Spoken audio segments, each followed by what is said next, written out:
Hi friends, ഇന്ന് share ചെയ്യുന്ന recipe വളരെ ഈസി ആയിട്ട് വീട്ടിലുണ്ടാക്കാവുന്ന എഗ് പപ്സ് ആണ്. അതിനുള്ള ഇൻഗ്രീഡിയൻസ് നോക്കാം. 2 സവോള, 1 തക്കാളി, 3 മുട്ട, 2 വെളുത്തുള്ളിയുടെ പോട്ട്സും പിന്നെ ആവശ്യത്തിന് പച്ചമുളകും. പിന്നെ ഞാനിവിടെ യൂസ് ചെയ്യുന്നത് സ്വിറ്റ്സിൻ്റെ പഫ് പേസ്ട്രി സ്ക്വയേഴ്സ് ആണ്. നമ്മുടെ ഇൻഗ്രീഡിയൻസ് എല്ലാം അരിഞ്ഞിട്ട് ഒരു പാത്രത്തിൽ വയ്ക്കുക. പിന്നീട് ഒരു പാത്രത്തിലേക്ക് ഒരു 3 മുട്ട എടുത്ത് ബോയിൽ ചെയ്യാനായിട്ട് വെക്കുക.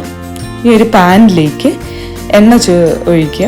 അത് ചൂടായതിനു ശേഷം കടുക് പൊട്ടിക്കാനായിട്ട് ഇടുക. പിന്നീട് അതിലേക്ക് പെരുംജീരകം ആഡ് ചെയ്യുക. പിന്നെ നമ്മൾ അരിഞ്ഞു വെച്ചിരിക്കുന്ന ഇൻഗ്രീഡിയൻസ് ഓരോന്നായിട്ട് വഴറ്റിയെടുക്കുക.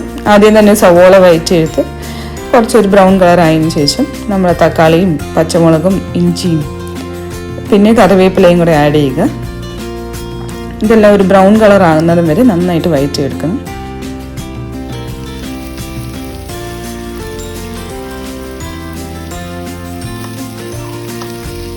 ആ സമയത്തേക്ക് നമുക്ക് നമ്മുടെ ഇതിലേക്ക് ഇടാനുള്ള മസാലകളൊക്കെ റെഡിയാക്കി എടുക്കാം.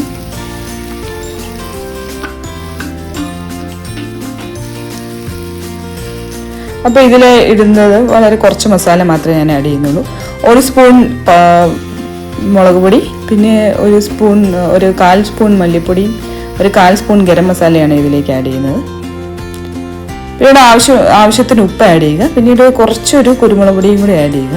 ഇനി നമ്മൾ ബോയിൽ ചെയ്തേക്കുന്ന മുട്ട പൊട്ടിച്ചതിന് ശേഷം അത് പകുതിയായിട്ട് മുറിച്ച് വയ്ക്കുക.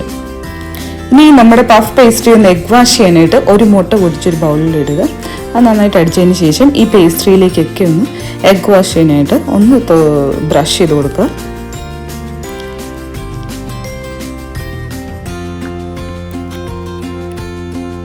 രണ്ട് സൈഡും ഒന്ന് ബ്രഷ് ചെയ്ത് കൊടുക്കുക.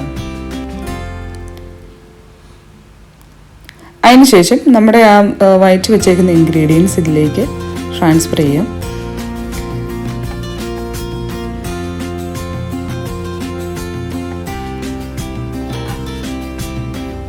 ആദ്യം തന്നെ നമ്മുടെ സവോളയുടെ മിക്സ് ഒന്ന് ട്രാൻസ്ഫർ ചെയ്യുക. അത് കഴിഞ്ഞ് ഇതിലേക്കെല്ലാം നമ്മൾ ബോയിൽ ചെയ്ത് വെച്ചേക്കുന്ന മുട്ടയുടെ ഓരോ പീസും കൂടെ ആഡ് ചെയ്തതിന് ശേഷം 4 സൈഡും മടക്കിയെടുക്കുക.